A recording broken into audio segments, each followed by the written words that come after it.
As we study oligopolies, we find that in the real world they have some very interesting attributes. When we study perfect competition, there are millions upon millions of people in the agricultural communities worldwide. And when we look at monopolistic competition, again, we find millions upon millions of different business firms, types, and organizations like that. But when we study oligopolies, remember one of the attributes is 10 firms or less. And so that makes it easier for our human minds to wrap around what's going on, and we can develop constructs to study them. So this is what usually happens in economics, is that we try and take things down to its simplest form so that we can actually comprehend it and make sense of it. Because if we had to measure all the variables, they're unmeasurable, and then we'd need supercomputers beyond what we have to actually calculate it all. And so we break it down into the smaller framework. So we're going to spend some time studying oligopolies because they tend to have some really interesting things. All right? So first off, oligopolies control the price by limiting supply.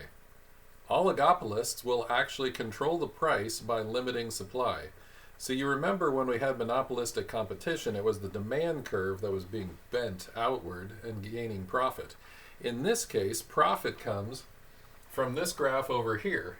The idea is that we have our supply and demand curve in perfect competition, but what an oligopolist does is they limit the amount that is produced. And by limiting the amount that is produced, that creates a shortage and raises the price. So the way they gain profits is they just don't produce very much, and then it moves up to this other supply line over here, and they work less and get paid more. So they create a shortage.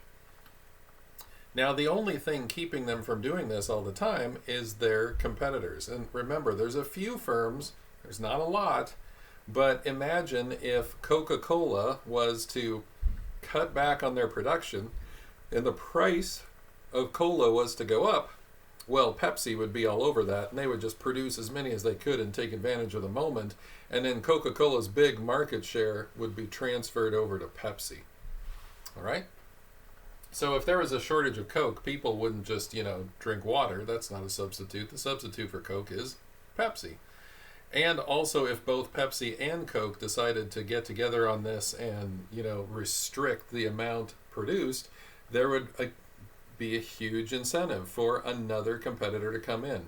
Or Royal Crown Cola, RC, would suddenly quadruple their production and they'd become bigger than Pepsi and Coke. So it's very hard in these industries to restrict the supply and gain that higher price without having their competitors steal that market share from them.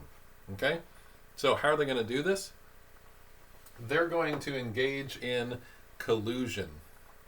So for your notes there, collusion is the idea that, they're going to call each other up and they're going to agree to some terms for price setting. Now, they're not actually setting the price. What they're doing is they're restricting the production. So the quantity over here gets backed up to the supply curve 1 there, and that increases the price. So they're not setting the price per se, they're just restricting the quantity to get the desired resulting price that they want. Now, collusion is when they call each other up and they set this. They determine how much they're going to produce. So they enter into an agreement trying to make sure that no one else is going to compete with them and they can set that price. All right? Oh, let's see if we can fix the lighting there. Maybe. Okay. So what we've got then is an agreement. Now, in America, this is illegal. It is illegal for businesses to collude and set prices and quantities. Unfortunately, it's also very hard to find out if they're doing so, because it's not like they're actually just calling each other on the phone. Most of the time, they're using what we described last time as interdependent pricing. So one will raise theirs up and the other will raise theirs up, and then they just produce less and they raise their price a little more and produce less and raise their price a little more, and each one just keeps following the other. So you can have what is sort of like an unofficial collusion, informal collusion, without actually calling each other up. if they were to call each other and say, let's fix the prices and quantities, and the FBI could wiretap their phones, someone on the inside can maybe give them up. Those are the kind of things that would have to happen in order for them to be convicted of collusion. Okay? So it is illegal in America, but there's lots of ways around it. All right. Another way they could do this is they could just form a cartel. And a cartel is when they openly just sit down and say, hey, let's set the price. Let's restrict the quantity. Now, in America, that is illegal. But outside of America, there's no laws except whoever has the guns makes the rules. So what you've got is the formation of an organization of petroleum exporting countries. OPEC, Organization of Petroleum Exporting Countries. These are basically the 13 top oil producing countries in the world. All right? So if you were to look them up, you'd find Saudi Arabia as number one. They're the ones that encourage this. And then you have Kuwait, Iraq, Bahrain, Qatar, United Arab Emirates. Are you sensing this is really just the Middle East? Okay. I think you can throw some more in there like Nigeria, Libya, although Libya has just been trashed with a three-way civil war. Angola in southern Africa. Venezuela, but they've been hammered. Mexico has sort of been on the fringe there. Indonesia, I think, is one of them. So there are different countries around the world as far as producing oil. Some of them are doing very well, some of them not so much. Okay?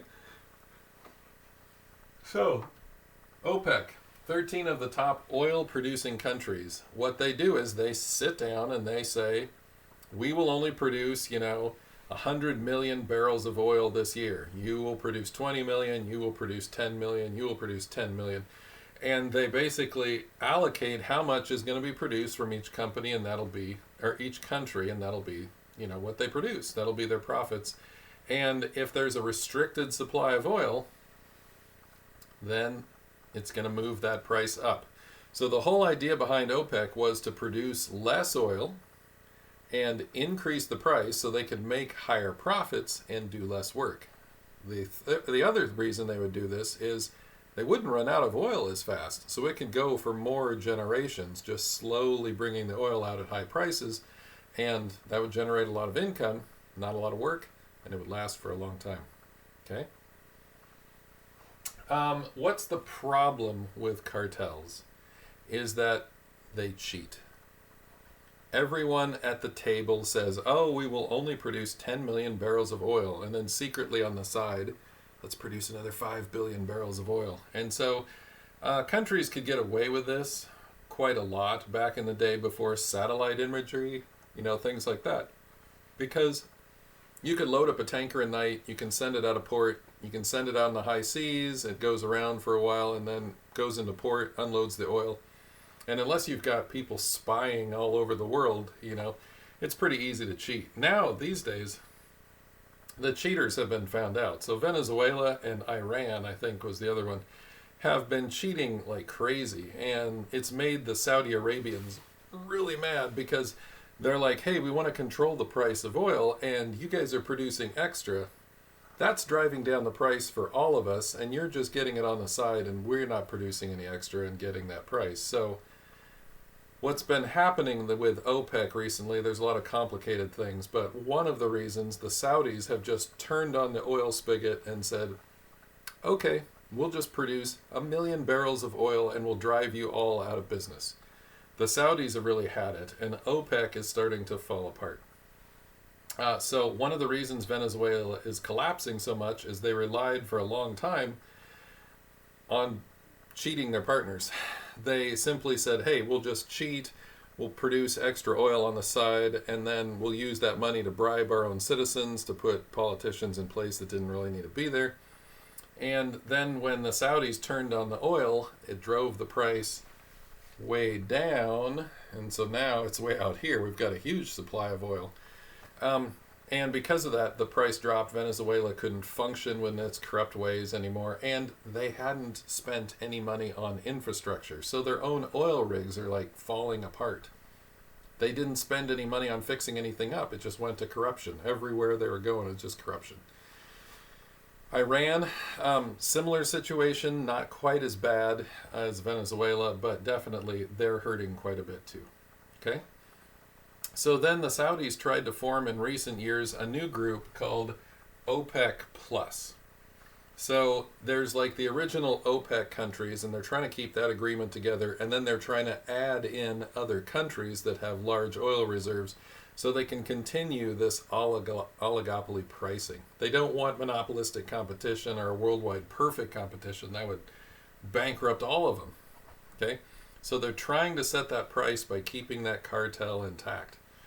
It turns out the Russians play ball sometimes. Okay? So when it suits them, that's fine. And they were able to rake in a lot of money, the Russians were, by selling oil until very recently. What has hurt both these groups is America. Okay? So America has developed a technology called fracking. This is classic America. Remember, our empire is built on technology. So in 2001, we had the 9/11 attacks, and predominantly those people came from Saudi Arabia. 15 of the 19 were Saudi citizens. So we had a problem because these are supposed to be our allies, and we sell them military hardware, and they sell us oil, and they're blowing up our buildings and killing our citizens. This isn't going to work. And so there was a big call for developing technology in order to get oil and make us oil self-sufficient, independent. Okay, and it worked. So fracking is not very helpful for the environment, but it sure does get you oil. So you drill down into the ground, a mile, you drill sideways a mile, you pump in all this high pressure water, and it fractures the Earth's crust, and then you suck out all the oil and natural gas. It works. Okay? And because of that, America now produces more oil than it uses in a given year. That really drives down the price. So as if the Saudis weren't enough pushing it out here, the Americans pushed it even more and more. And so the Canadians jumped in with their tar sands. They've got up in Alberta. And with America's oil and Canada's oil, we're actually oil exporting countries now. We went from some of the biggest oil importers to the biggest oil exporters. All right? So it's a wide open market. The oligopoly that was OPEC has really broken in the last year. It's just totally gone down to the floor. At one point this year, things were so crazy that oil traded for negative $40 a barrel. We had so much oil in May and June of 2020.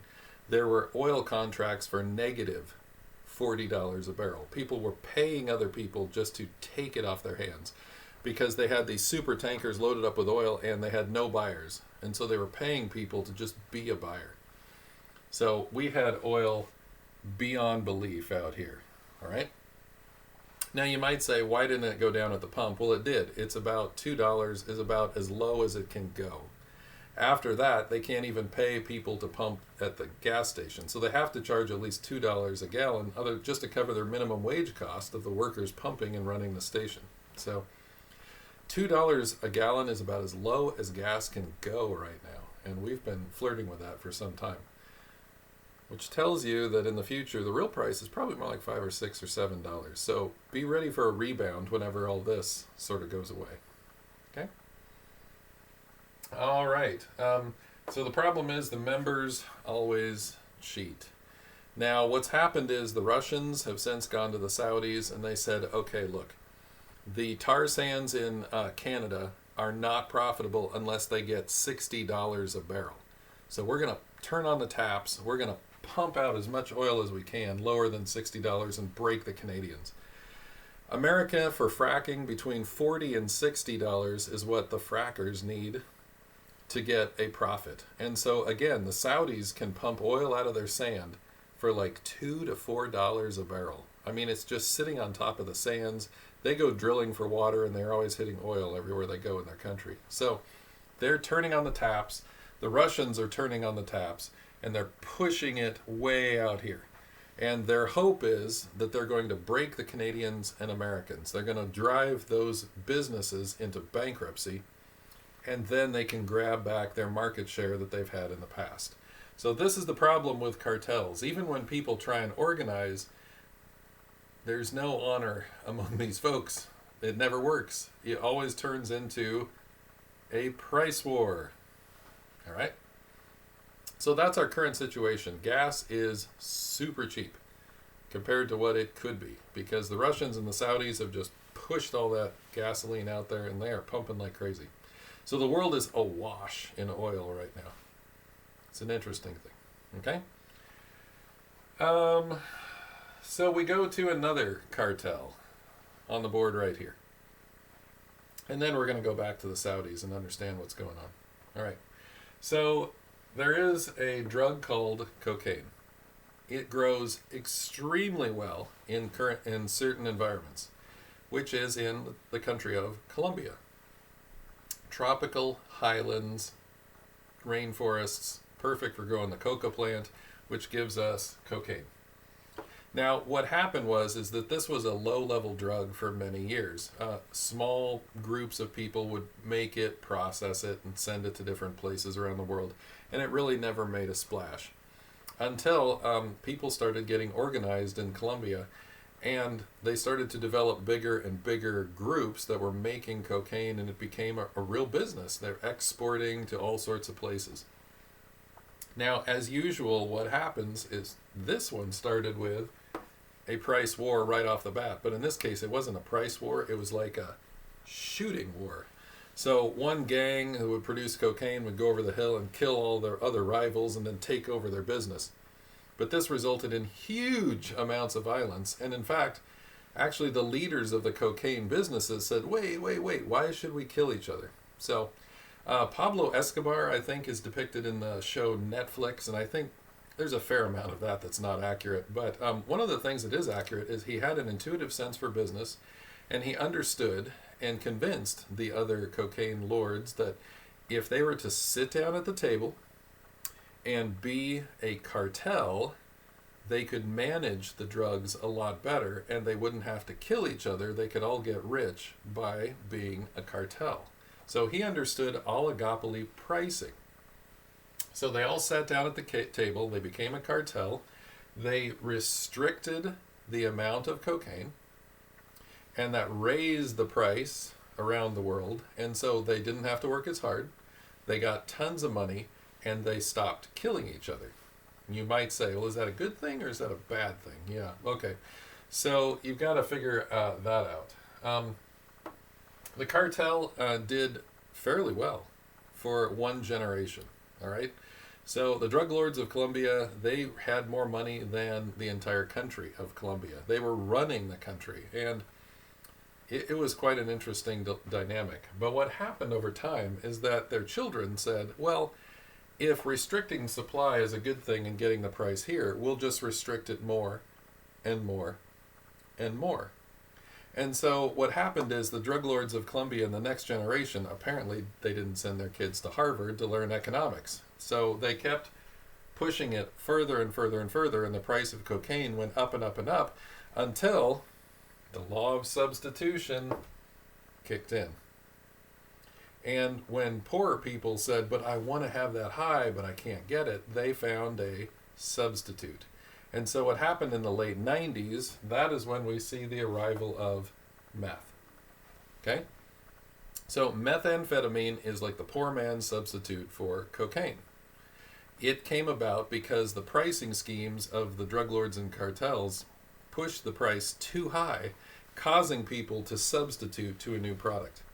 So it wasn't that meth came on the scene because it was like the new thing. It was the new thing because people who wanted to be druggies had to have something, and they couldn't afford the cocaine, so the law of substitution, that's what pushes methamphetamines. So that's why we went through the whole methamphetamines thing. And since then, I believe the price of cocaine has come down. They realized too late, oops, we pushed this too far, and now the drug lords in Colombia are starting to push the price of cocaine down by producing more cocaine, okay? So that's then backed off on the whole meth epidemic. We'd like to think it's because we had great advertising and we told people it was bad for them, you know. That doesn't really matter because it turns out that people will substitute all the time. So what really became an easy drug was oxycodone. So the whole opioid crisis was actually being pushed by American companies on Americans. They were like, well, hey, if there's a lot of money to be made here and these Americans constantly want to get high on something, we'll just produce it ourselves. Wow. So a lot of lives were ruined. A lot of problems were caused. I think some of those drug companies are currently bankrupt and their executives are facing criminal charges and civil charges.